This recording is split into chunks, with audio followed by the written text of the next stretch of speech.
एक समय था जब प्रोफेशनल रेसलिंग की दुनिया में एक ऐसी कंपनी का नाम था जो दुनिया को हिलाकर रख देने का सपना देखती थी। वो कंपनी जिसने WWE को भी टक्कर दे दिया था। मैं बात कर रहा हूँ total non stop action wrestling यानी TNA की, जिसे आज हम इम्पैक्ट रेसलिंग के नाम से जानते हैं।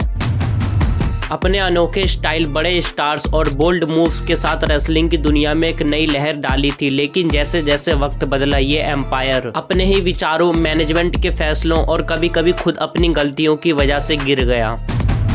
ये कहानियाँ उन सपनों की जो अधूरे रह गए, उन डिसीजंस की जो कंपनी को डुबा देने वाले थे और उन मूवमेंट्स की जो कभी कभी पूरे रेसलिंग यूनिवर्स को हिलाकर रख देते थे।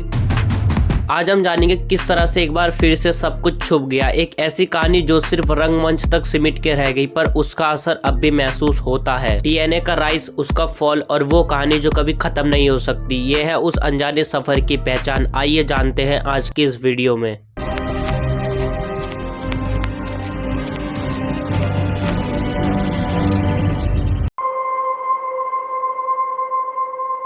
TNA कंपनी का जन्म 2002 में हुआ था और इसके क्रिएटर जेफ जैरेट और उनके पिताजी जेरी जैरेट ने मिलकर किया था। जेफ जैरेट पहले WWE के एक प्रमुख रेसलर थे, लेकिन उन्होंने अपनी खुद की रेसलिंग कंपनी बनाने का फैसला किया। उन्होंने अपने पिताजी के साथ मिलकर TNA को बनाया, जिसका मकसद था WWE की मोनोपोली को तोड़ना और एक नई एक्साइटिंग रेसलिंग लीग को इंट्रोड्यूस करना। TNA का पहला शो 19 जून 2002 को हंट्सविल, अलाबामा के म्युनिसिपल ऑडिटोरियम में हुआ था। ये शो PPV फॉर्मेट में ब्रॉडकास्ट किया गया था और इसमें कुछ बड़े रेसलर जैसे कि जेरी लिन, एजे स्टाइल्स, रिवन और जेफ जैरेट ने हिस्सा लिया था। इस इवेंट में जो मेजर हाईलाइट था वो था NWA वर्ल्ड हैवीवेट चैंपियनशिप का मैच, जिसमें जेफ जैरेट ने एजे स्टाइल्स को हराकर टाइटल जीता। TNA का इनिशियल कॉन्सेप्ट था कि वो वीकली पेपर व्यू इवेंट को ऑर्गेनाइज करेंगे, जो कि रेसलिंग इंडस्ट्री में एक नया एक्सपेरिमेंट था। TNA ने अपने शुरुआत के दिनों में WWE को टफ कंपटीशन देने की कोशिश की, खासकर इसलिए क्योंकि उन्होंने अपने शोज को ज्यादा इंटेंस और इनोवेटिव बनाया, जिसमें high flying moves, extreme matches और टैलेंट का यूनिक मिक्स था। TNA ने अपने शुरुआत में NWA चैंपियनशिप को अपने इवेंट में फीचर किया, जो कि एक प्रमुख लेगेसी था। इसकी ग्रोथ में कई सिग्निफिकेंट माइलस्टोन आए, जिसमें नए रेसलर का इंडक्शन, हाई प्रोफाइल मैचेस और इवन पेपर व्यू इवेंट की सक्सेस थी। जेफ जैरेट की TNA को बनाने के पीछे की वजह थी, उन्होंने देखा कि WWE मार्केट पर अपना कंट्रोल बना चुकी थी और उनके पास एक ऐसे अल्टरनेटिव प्लेटफॉर्म की कमी थी जहां नए रेसलर को एक्सपोजर मिल सके। TNA का मकसद था कि वो फैंस को अल्टरनेटिव प्रोवाइड करें और उन्हें एक नई डायरेक्शन में ले जाएं। TNA ने अपने इनिशियल दिनों में कई बड़े स्टार्स को अपने प्लेटफॉर्म पर इंट्रोड्यूस किया, जैसे कि AJ Styles, Samoa Joe, cut angle और स्टिंग। ये स्टार TNA को WWE से अलग बनाते थे और फैंस को एक यूनिक प्रोडक्ट दे रहे थे। इसलिए TNA के बर्थ के टाइम पर जो इम्पैक्ट था वो WWE के लिए एक वार्निंग था कि एक नया कॉम्पिटिटर मार्केट में आ गया था जो अपने इनोवेटिव कंटेंट और रेसलिंग स्टाइल के लिए जाना जा रहा था। इन शॉर्ट, TNA का जन्म एक नई रेसलिंग लेगेसी बनाने के लिए हुआ था, जो न सिर्फ WWE को कंपटीशन देने का एक अटेम्प्ट था, बल्कि रेसलिंग फैंस के लिए एक अलग और एक्साइटिंग एक्सपीरियंस क्रिएट करने का था।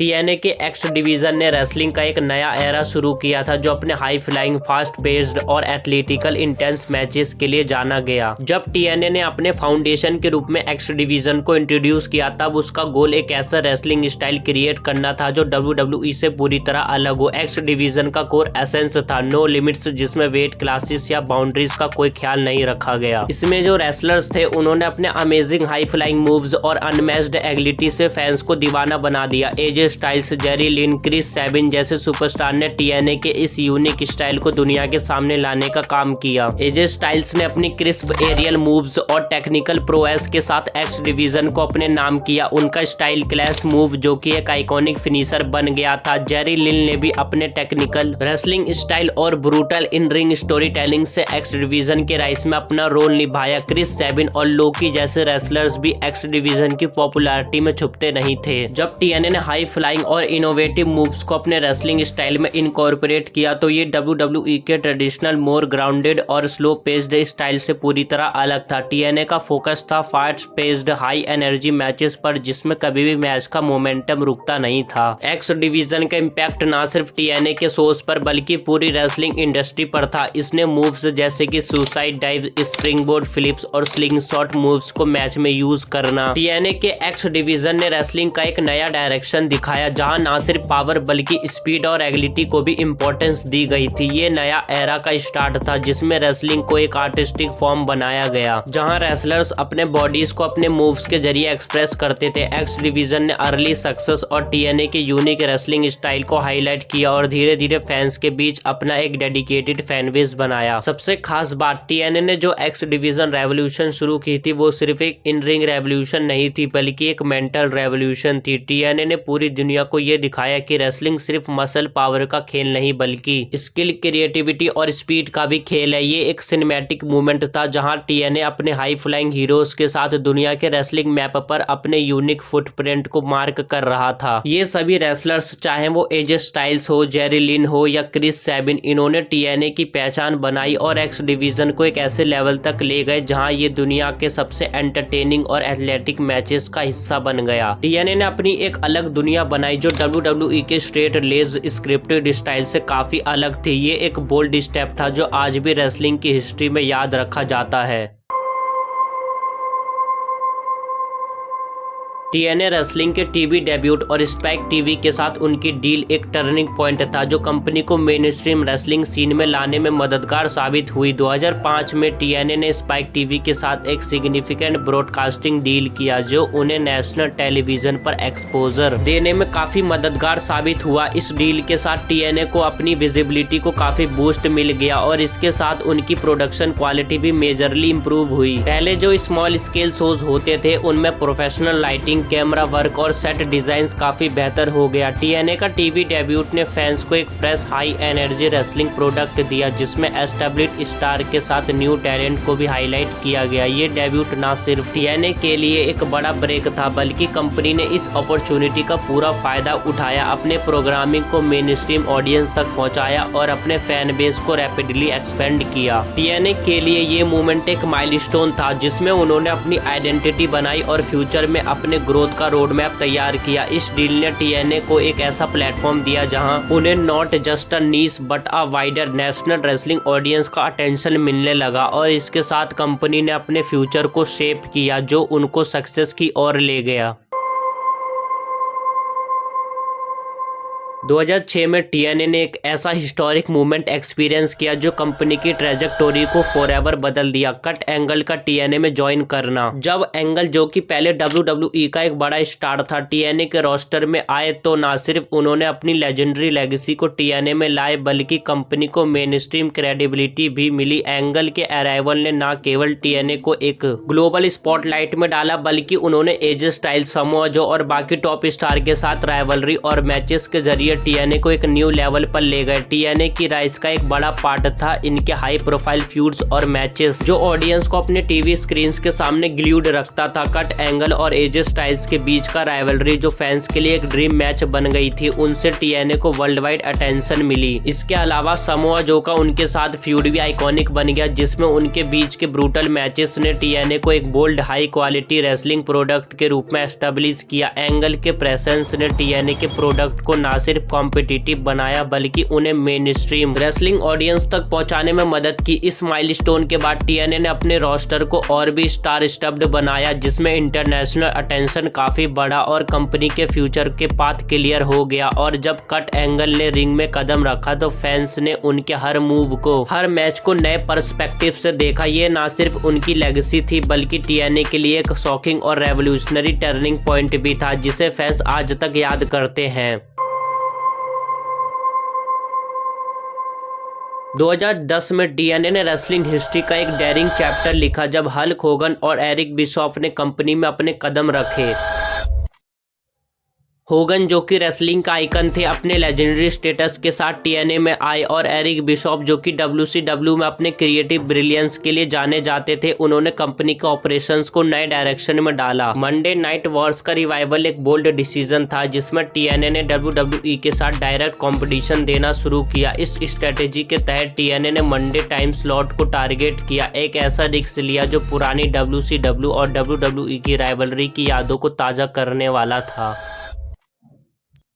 टीएनए का ये फेस एक मूवमेंट था जहां मेजर साइनिंग जैसे रिक फ्लेयर और दूसरे लेजेंड्स का ज्वाइन होना कंपनी को एक स्टार स्टफ्ड रूप दिया। ये मूवमेंट ना सिर्फ टीएनए के लिए बल्कि पूरी रेसलिंग इंडस्ट्री के लिए टर्निंग पॉइंट था। लेकिन जब ये स्टार्स कंपनी में आए तो टीएनए का ग्रोथ और डाउनफॉल का एक कॉम्प्लेक्स फेज शुरू हो गया। टीएनए की ग्रोथ की राह में क्रिएटिव डायरेक्शन और बुकिंग प्रॉब्लम्स का सामना करना शुरू हो गया। टीएनए ने अपने ब्रांड को मेन स्ट्रीम मीडिया में दिखाने के लिए अपनी प्रोग्रामिंग में बोल्ड चेंजेस किए, लेकिन उन्हीं चेंजेस ने कंफ्यूजन और इनकंसिस्टेंसी को भी जन्म दिया। 2010 के मंडे नाइट वॉर्स का फ्लॉप होना, जो एक मेजर टर्निंग पॉइंट होना चाहिए था, टीएनए की स्ट्रेटेजी में डिसओरिएंटेशन को रिफ्लेक्ट करता था। टीएनए का ये मूवमेंट शॉकिंग और ड्रामेटिक था। एक कंपनी जो अपनी आइडेंटिटी को सबसे बड़ा चैलेंज दे रही थी, उसके सामने अपनी ही चॉइसेस का खौफ खड़ा हो गया। हल्क होगन और एरिक बिशॉप की लीडरशिप में टीएनए को अपने क्रिएटिव विजन को बैलेंस करना मुश्किल हो गया। फैंस को लगने लगा कि कंपनी अपने रूट्स को खो रही है और ये कंफ्यूजन और मिस डायरेक्शन ने टीएनए के फ्यूचर को डाउट के अंदर डाल दिया। कभी कभी ये फेस ऐसे लगता था जैसे एक बदलाव का स्टॉर्म हो जो कुछ नहीं तो कम से कम मोमेंटम को थामा कर छोड़ेगा। लेकिन उस स्टॉर्म के बाद जब फैंस ने होगन और बिशॉप को अपनी पुरानी फाइटिंग स्पिरिट से नई रोशनी में देखा तो ये उनका टीएनए के साथ इमोशनल और अनएक्सपेक्टेड कनेक्शन था जिससे कुछ भी पॉसिबल लग रहा था। ये एरा एक वार्निंग भी था, एक मैसेज की तरह कि अगर किसी को रेसलिंग इंडस्ट्री में असली ट्रांसफॉर्मेशन चाहिए तो क्रिएटिव क्लैरिटी और विजन होनी चाहिए। टीएनए के लिए होगन और बिशॉप का ये डेयरिंग स्टेप एक ग्राउंड ब्रेकिंग अपॉर्चुनिटी था, लेकिन उसमें क्रिएटिव स्ट्रगल्स और डिसीजन मेकिंग की कंफ्यूजन के साथ थोड़ा गम और चैलेंज भी था जो कंपनी के फ्यूचर को एक अनसर्टेन रास्ते पर डाल गया।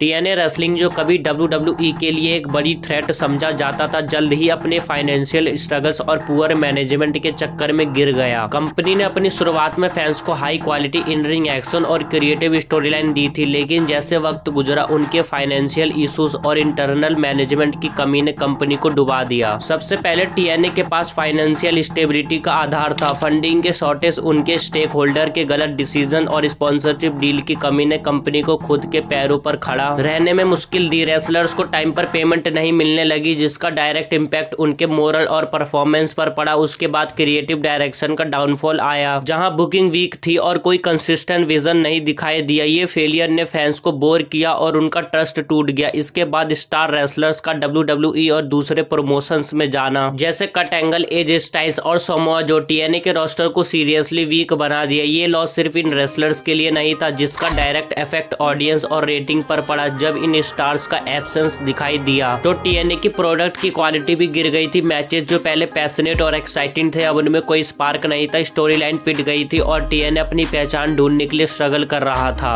कंपनी की इमेज में कोई सुधार नहीं हो रहा था। ये सब चीजें टीएनए की डिमाइस को दिखाती हैं, जहां हर स्टेप में उसका डाउनफॉल तेजी से बढ़ रहा था। टीएनए अपने गोल्डन ईयर से दूर हो गया था और फैंस को ये समझना मुश्किल हो गया था कि ऐसे कभी पावर हाउस कंपनी किस तरह अपनी जिंदगी के लिए स्ट्रगल कर रही थी। टीएनए का नाम जब इम्पैक्ट रेसलिंग में बदला तब कंपनी ने अपने आप को नए रूप में दिखाने की कोशिश की थी, लेकिन ये रीब्रांडिंग एक मुश्किल और चैलेंजिंग सफर था। एंथम स्पोर्ट्स ने टीएनए को एक्वायर करने के बाद कंपनी का ऑर्गेनाइजेशन शुरू किया। टीएनए की पुरानी इमेज को हटाकर इम्पैक्ट रेसलिंग का नाम दिया गया, लेकिन ये नाम भी कंपनी के अंदर की छुपी हुई फाइनेंशियल स्ट्रगल और इंटरनल मैनेजमेंट को छुपाने में कामयाब नहीं हो पाया। नए ओनरशिप के आने के बाद भी टीएनए को अपनी पुरानी प्रॉब्लम का सामना था, जैसे कि वीक टीवी डील्स और स्पॉन्सरशिप की कमी जो कंपनी को और ज्यादा स्ट्रगल में डाल रही थी। नए टैलेंट को हायर करने का अटेम्प्ट किया गया, लेकिन एग्जिस्टिंग रोस्टर की क्वालिटी और ब्रांड रिकॉग्नाइजेशन को रीस्टोर करने में काफी वक्त लगा। इम्पैक्ट रेसलिंग ने अपने आप को रिवाइव करने की पूरी कोशिश की, लेकिन उनके पास फाइनेंशियल स्टेबिलिटी और मार्केट क्रेडिबिलिटी का आधार नहीं था जो पहले था। ये फेज कंपनी के लिए स्ट्रगलिंग पीरियड था, जिसमें पुरानी ग्लोरी को वापस लाने के लिए हर तरह की कोशिश की गई। इम्पैक्ट रेसलिंग का फोकस अब अपनी लेगेसी को रीबिल्ड करना था, लेकिन ये सब कुछ आसान नहीं था और कंपनी को हर कदम पर अपने आप को नए तरीकों से प्रूव करना पड़ रहा था। आज भी इम्पैक्ट रेसलिंग को अपनी असली आइडेंटिटी को ढूंढने और अपने आप को इंडस्ट्री में एक स्ट्रॉन्ग प्लेयर के रूप में एस्टेब्लिश करने के लिए कई चैलेंजेस का सामना करना पड़ रहा है, लेकिन उनकी मेहनत और परसेवरेंस आज भी उनको सर्वाइव करने में मदद कर रही है।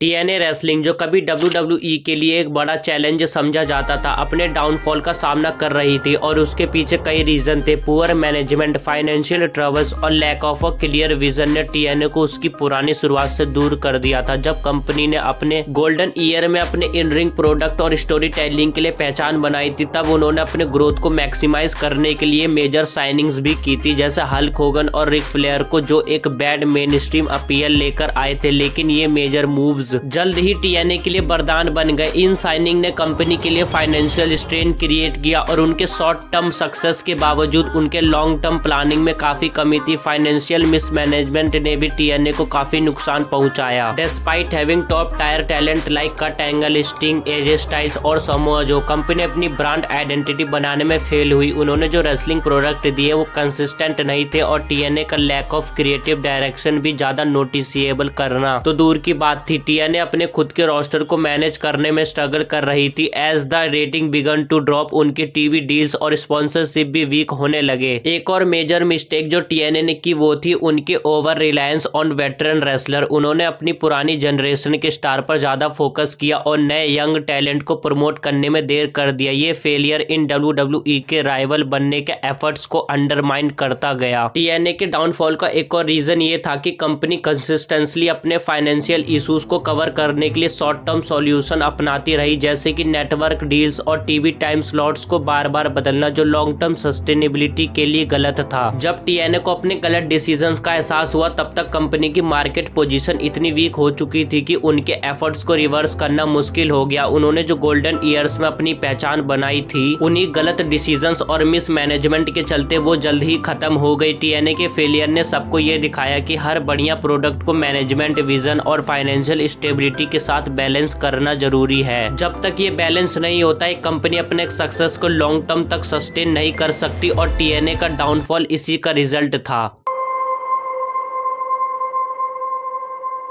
आज के समय में इम्पैक्ट रेसलिंग ने अपने ब्रांड को फिर से रिवाइव करने के लिए कई इंपॉर्टेंट स्टेप्स लिए हैं। जब कंपनी को फाइनेंशियल और क्रिएटिव स्ट्रगल्स का सामना था, तब उसने अपने कंटेंट को बेहतर बनाने, टैलेंट को सही तरीके से शोकेस करने और अपनी लेगेसी को दोबारा एस्टेब्लिश करने पर फोकस किया। इम्पैक्ट ने नए रेसलर्स को पुश दिया, जिसमें से कुछ टैलेंटेड रेसलर्स ने अपना नाम कमाया और अब वो मेन इवेंटर्स बन गए हैं, जैसे जो एलेक्जेंडर और मिकी जेम्स। ये स्टार्स अपनी परफॉर्मेंस से न केवल फैंस का अटेंशन खींच रहे हैं, बल्कि पुराने फैंस को भी इम्पैक्ट के साथ जोड़ने की वजह बन रहे हैं। इम्पैक्ट रेसलिंग ने अपने टीवी प्रोग्रामिंग में भी नए एलिमेंट इंट्रोड्यूस किए हैं, जैसे इम्पैक्ट प्लस और इम्पैक्ट इवेंट, जो डिजिटल प्लेटफॉर्म पर भी कंपनी की प्रेजेंस को मजबूत करते हैं। इम्पैक्ट की लॉयल फैनबेस काफी स्ट्रॉन्ग है और कंपनी ने इस फैनबेस को अपने कंटेंट के थ्रू एंगेज करने की पूरी कोशिश की है। ट्विच स्ट्रीमिंग और यूट्यूब जैसे प्लेटफॉर्म पर भी इम्पैक्ट का प्रेजेंस है, जो नए फैंस तक पहुंचने में मददगार साबित हो रहे हैं। इसके अलावा इम्पैक्ट ने अपने ओल्ड स्कूल रेसलिंग का टच भी बनाए रखा है, जो पुराने फैंस को नॉस्टैल्जिक फील दिलाता है। आज के वक्त में टीएनए के लेगेसी को चेरिश करना और न्यू एज स्टोरी लाइन और कैरेक्टर को ब्लेंड करना कंपनी की स्ट्रेटेजी का एक इम्पोर्टेंट हिस्सा बन गया है। इम्पैक्ट रेसलिंग का फ्यूचर काफी प्रोमाइजिंग नजर आता है। कंपनी ने अपनी ब्रांडिंग को सस्टेनेबल बनाने और नए पार्टनरशिप्स बनाने की तरफ ध्यान दिया है, जिसमें AEW और NJPW जैसे प्रमोशन के साथ वर्किंग रिलेशनशिप भी शामिल है। ये उन्हें नए टैलेंट, एक्सपोजर और अपॉर्चुनिटीज दे रहे हैं। अगर कंपनी अपनी करंट ग्रोथ स्ट्रेटेजी को बनाए रखती है, तो इम्पैक्ट रेसलिंग अपने गोल्डन डेज तक वापस आने की काफी संभावना रखती है। टीएनए, जो बाद में इम्पैक्ट रेसलिंग के नाम से जाना गया, अपनी पुरानी धूम से रेसलिंग वर्ल्ड पर एक लास्टिंग इम्पैक्ट छोड़ा जो आज भी महसूस होता है। उन्होंने न सिर्फ अपनी इन रिंग स्टाइल से, बल्कि अपनी इनोवेटिव अप्रोच से भी प्रो रेसलिंग को नए स्टैंडर्ड्स दिए। एक्स डिवीजन जैसे कॉन्सेप्ट्स ने हाई फ्लाइंग रेसलिंग स्टाइल को मेन स्ट्रीम बनाया, जहां fast paced high risk matches ने फैंस को खुद में ही एंग्रोस कर लिया। इस डिवीजन ने नए स्टार्स को जन्म दिया, जो आज WWE और दूसरे प्रमोशंस में टॉप टायर टैलेंट बन चुके हैं। AJ Styles Samoa Joe Christopher Daniels जैसे रेसलर जो पहले टीएनए की दुनिया का हिस्सा थे अब रेसलिंग के टॉप लेवल पर हैं और ये उन्हीं की मेहनत और टीएनए की पहचान का नतीजा है। इम्पैक्ट रेसलिंग ने अपने शोज और स्टोरी लाइन के जरिए नए टैलेंट को साइन करने का मौका दिया जो आज इंडस्ट्री में बदल चुके हैं। ये कंपनी अपनी ओरिजिनलिटी और बोल्ड स्टेप्स के लिए जाना गया। टीएनए इम्पैक्ट रेसलिंग ने कभी भी अपने आप को WWE के राइवल के रूप में नहीं देखा, लेकिन उन्होंने हमेशा इंडिपेंडेंट प्रमोशंस की अहमियत को समझा और उनको ग्लोबल स्टेज पर एक प्लेटफॉर्म दिया। इंडिपेंडेंट प्रमोशंस ने ना सिर्फ टैलेंट को एक्सपोजर दिया बल्कि रेसलिंग की डाइवर्सिटी को भी प्रमोट किया। इम्पैक्ट रेसलिंग का ब्रांड अब भी अपनी जगह बना चुका है और उसका इन्फ्लुएंस हर एक छोटी मोटी रेसलिंग प्रमोशंस पर नजर आता है। यदि टीएनए ने अपने आप को इनोवेट नहीं किया होता तो आज रेसलिंग की दुनिया शायद उतनी वाइब्रेंट नहीं होती। उन्होंने जो लेगेसी छोड़ा वो ना सिर्फ उनके टाइम तक बल्कि आज रेसलिंग की एवोल्यूशन में काफी इंपॉर्टेंट है। इम्पैक्ट रेसलिंग ने अपने स्ट्रगल, क्रिएटिविटी और डिटर्मिनेशन के जरिए अपनी पहचान बनाई और उसके एफर्ट्स आज भी इंडिपेंडेंट रेसलिंग कल्चर को शेप करते हैं जो कभी WWE के डोमिनेशन को चैलेंज करते हुए अपनी आइडेंटिटी को इवॉल्व करता है। टीएनए जो 2002 में अपनी जर्नी शुरू करने वाली एक प्रोमाइजिंग रेसलिंग कंपनी थी, अपने उतार चढ़ाव में कई हाइज और लोज देखे। राइज के दौरान टीएनए ने इनोवेटिव स्टोरी टेलिंग और टैलेंट के जरिए अपना नाम बनाया, लेकिन फाइनेंशियल स्ट्रगल्स, मैनेजमेंट इश्यूज और क्रिएटिव डिसीजंस ने कंपनी को अपनी स्टारडम से नीचे गिरा दिया। फिर भी इम्पैक्ट रेसलिंग के नाम से जाने जाने वाला ये ब्रांड अपने पुराने दिनों के डाउनफॉल के बाद भी अपनी पहचान को बनाए रखा है। आज भी ये कंपनी अपने लेगेसी को मेंटेन करने में सफल है, नए टैलेंट को शोकेस करते हुए रेसलिंग वर्ल्ड में अपनी एक अलग पहचान बना चुकी। टीएनए के राइज और फॉल के सफर ने ये सिखाया कि किस तरह एक कंपनी अपने स्ट्रगल्स के बाद भी अपनी आइडेंटिटी को मेंटेन कर सकती है और एक स्ट्रॉन्ग फैन बेस और रेसलिंग कम्युनिटी की मदद से अपने आप को री इन्वेंट कर सकती है। यदि हम इम्पैक्ट रेसलिंग की लेगेसी को देखें तो ये एक ऐसी कहानी है जो हमेशा दिखाती है कि किसी भी फेलियर के बाद भी आगे बढ़ना और अपनी जगह बनाना मुमकिन है। टीएनए का सफर अब भी एक इंस्पायरिंग एग्जाम्पल है जो बताता है कि छोटे सेटबैक्स के बाद भी डिटर्मिनेशन और पैशन से अपने गोल्स को अचीव किया जा सकता है। तो ये थी टीएनए के राइज एंड फॉल की कहानी और ऐसा ही सेम हमारी जिंदगी में भी होता है। हमारी जिंदगी में पहले कुछ समय ऐसा होता है जो बहुत अच्छा चल रहा होता है, लेकिन फिर कुछ ऐसा होता है जो सब कुछ बेकार कर देता है, लेकिन उस समय हार नहीं माननी होती है, उसका सामना करना होता है और कुछ समय बाद वो वक्त चला जाता है। तो ये थी टीएनए की कहानी। मैं मिलता हूँ आपको एक और नई वीडियो में, तब तक अपना ख्याल रखो और हार मत मानो।